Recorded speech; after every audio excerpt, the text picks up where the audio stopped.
नमस्कार मित्रांनो, मी आलो आहे हेदवी इथल्या बामनगळ या स्थळी आणि कोकणातला हा निसर्गरम्य परिसर तुम्हाला दाखवणार आहे मी आता. चला आपण निघूया बामनगळीला. हे आहे हेदवीतलं शंकराचं देवस्थान, उमा महेश्वर. शंकर आणि उमा म्हणजे पार्वती, या दोघांचं हे मंदिर आहे. अतिशय सुंदर, निसर्गरम्य आणि एकांतात असलेलं हे मंदिर खूप सुंदर आहे, खूप सुंदर.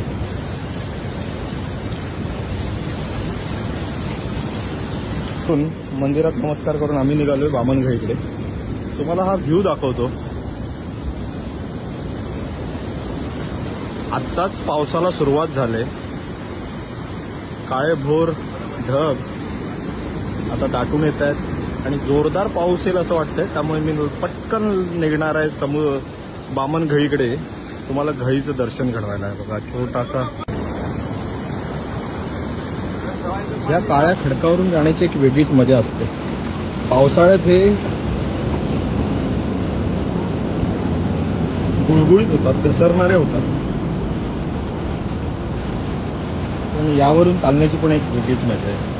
आमच्या मामाने चप्पल काढून ठेवले, कारण त्यांच्या चप्पलीने त्यांना चालता येत नाही. चप्पल घसरत होती या दगडांवरून, त्यांनी काढून ठेवली मंदिराजवळ.